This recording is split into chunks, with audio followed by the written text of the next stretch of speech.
Good afternoon now, everybody. So, help wake you up. How many here are actually with their own startup, have their own startup starting? It's good, it's not bad. How many here are from the startup sort of service community that's supporting all of this? Not bad. And how many here are with their employees actually secretly trying to learn how to work for themselves in the future? How many one says that one? No one. All right, you're all liars. So I am Richard Donovan. I am sort of chief architect of Ricston UK. Many of you here from Malta will never have heard of Ricston. That's because we work largely with enterprise customers all over the world. But we're also perhaps one of Malta's best secret success stories. We started with MuleSoft as a small open source company in 2009. That was largely developed here in Malta, and now has gone on to be a sort of 1.9 billion pound, dollar, or whatever currency you want to use, Silicon Valley darling that's likely to go IPO. And we still work very closely with MuleSoft, and we work very closely with the enterprise clients all around the world. Today we're going to talk more about the collaborative economy and what we see is happening with the customers, the enterprise customers around the world. So three themes we'll talk about: a little bit about enterprise, business agility, yada yada, database, API. Actually, we'll talk about much more about the collaborative economy and what you can do with it in your business and your services. There we go. So this is the traditional enterprise that many of you will recognize. They have their databases, their store, maybe some business processing system, and maybe some front end, whether it's a physical store or a now online store, maybe an app. And it all sat comfortably behind the firewall that kept all the horrible world from outside. When you start to wire that together in the new world, they're still dealing with their internal enterprise, all struggling to get their departments to talk, struggling to get their enterprise to connect together. But in reality, there is the whole huge community out there which is terrifying them. The average enterprise we work with often had 2 or 3 large projects a year. Now they have to deal with mobile apps, online apps, virtual reality, what the hell is that? Cloud services, big data, oh my God, there's like 10 projects all transforming their services left. Should we be pushing, should we be pulling? This is leading to this sort of structure where they are very much now part of an ecosystem. You are all very much part of an ecosystem of collaborative economy, whether you realize it or not. And to sort of give you the first exercise, I want you to turn to the person beside you, shake their hands, introduce their name, because you're all here to collaborate with each other. I know you all think your app will be the best, but right now I want you to turn to the person beside you and introduce yourself, because you're going to start collaborating with them today. Off you go. Easy. Some of the geeks out there haven't touched anybody for a very long time. So one of the ways that you're all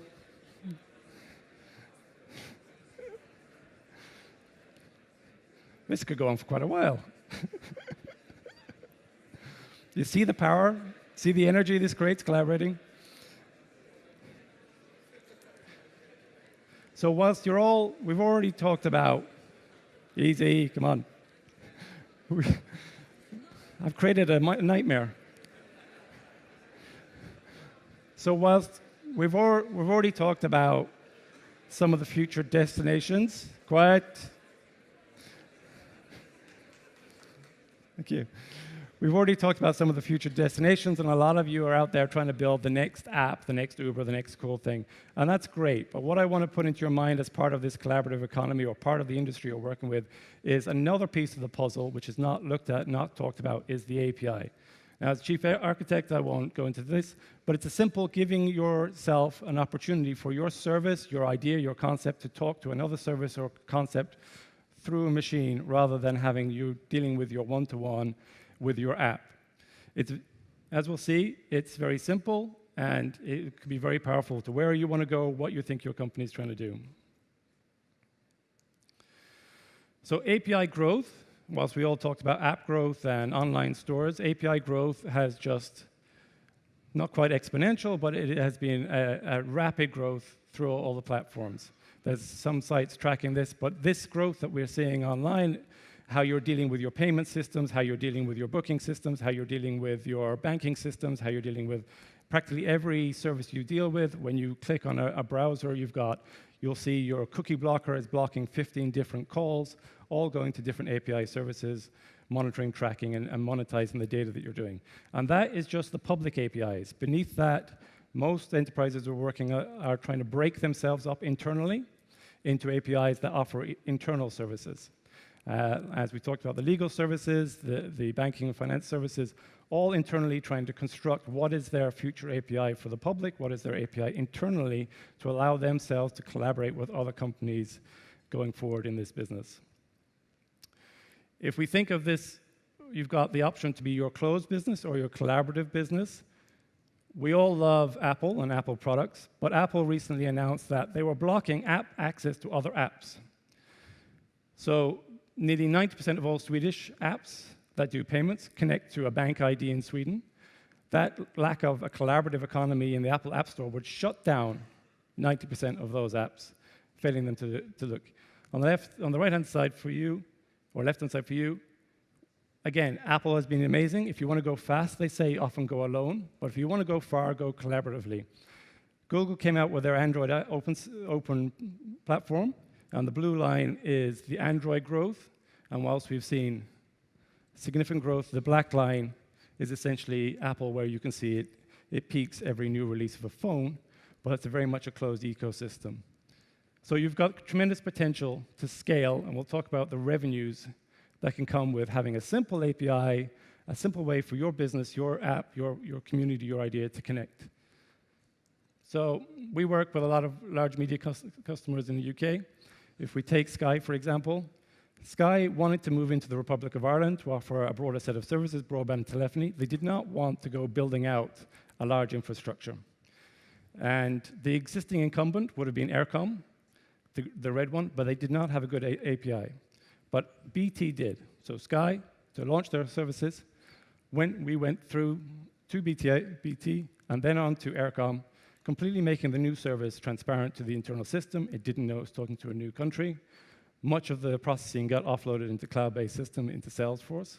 And they launched into a new country completely without having to have the infrastructure, completely based on APIs.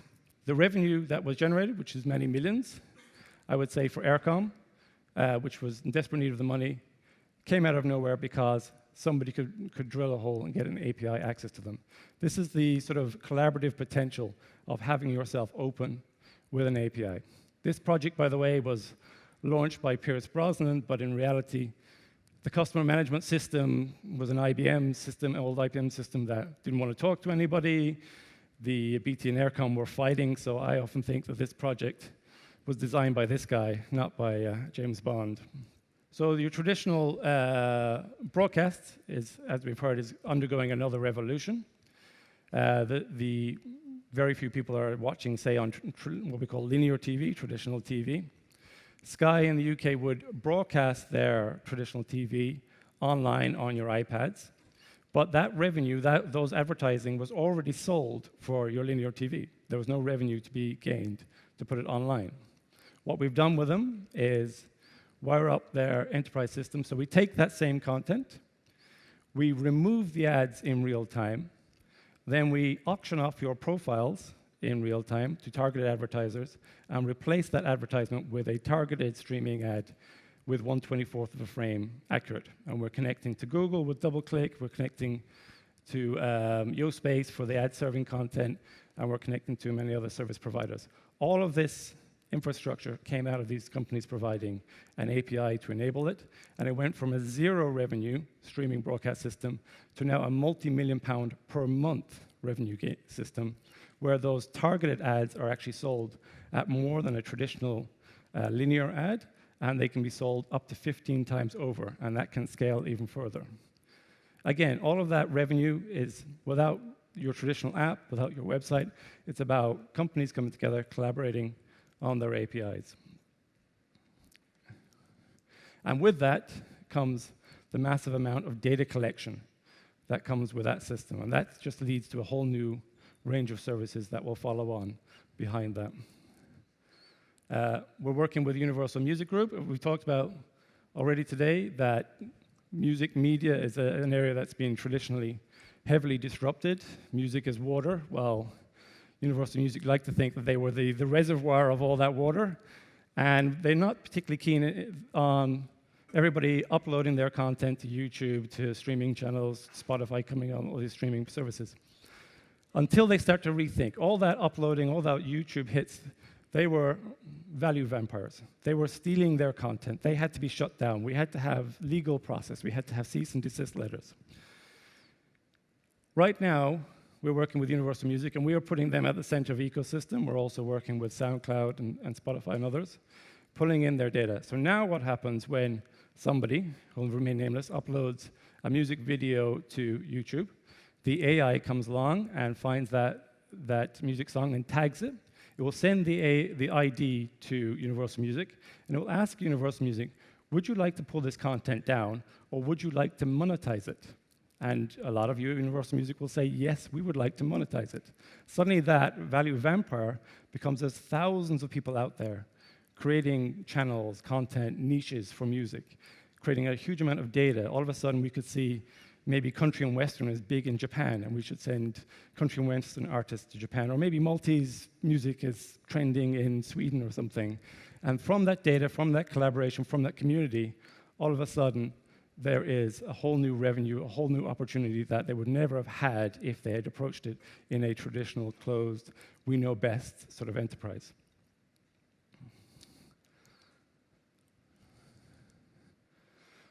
So, thinking about your industries here, or some of the industries, or the opportunities you might want to think about in the future. Some of this has been touched on already. Banking, there is mobile companies in Eastern Europe that when you get your first phone, they give you a bank account. If you as a teenager get a bank account with your phone, when would you ever walk into a physical bank and open a bank account? I think very, very few people. Similarly, gaming, the amount of data that's being collected there, the collaboration that's going on there, the monetization that you all know very well here in Malta. Broadcast and media I've touched on, but that's only the beginning of the revolution.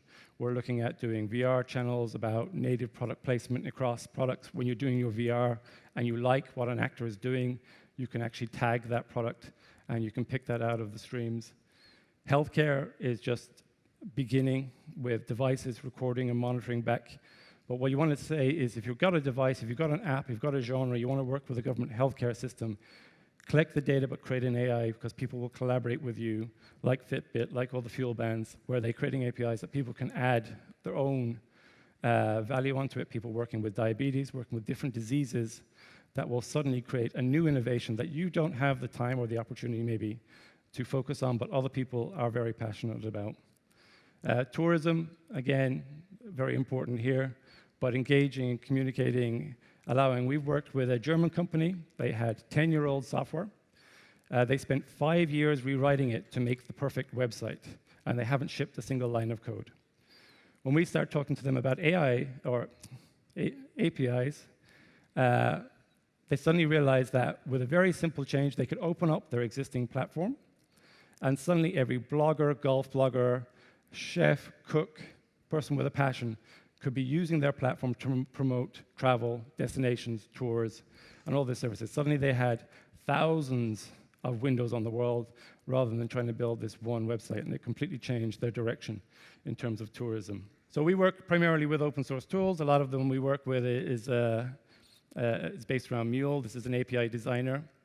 For a lot of you out there are looking at creating an app can be cheap.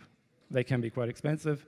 Good apps can range easily up to 150,000, depending on the complexity and the number of connections on there. Have a think as part of that process, your API or your existing infrastructure. We can, and often do, walk into customers and we'll create an API on the fly. It's a collaborative process.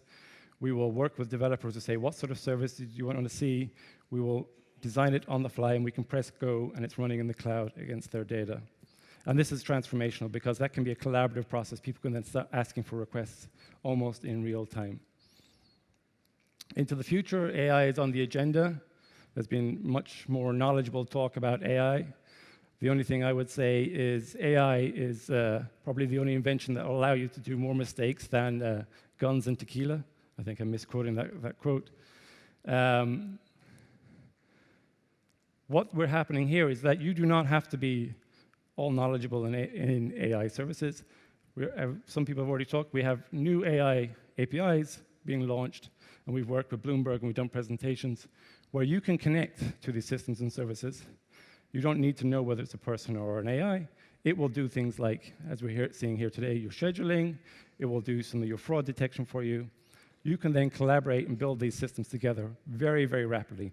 The rate at which you can create innovation and collaborate with others is far, far faster using your API as your base layer than you will ever have done before. I like to try and keep this short. We are Ricston. If any of you are interested in Ricston, we have our largest base here in Malta. If any of you got friends, brothers, cousins, sisters that want to come work for a very exciting company, I would say come talk to Claire. Where's Claire? Claire, there's Claire. Give her your card, your name, your recommendation. We're always looking for very smart graduates. We work primarily in infrastructure and integration, but that also leads us off into big data, Mongo, Elasticsearch, and many other services. So I'm very happy to talk to any of you afterwards. Has anybody any questions? We're not doing questions in this forum. We'll do it in the roundup. OK.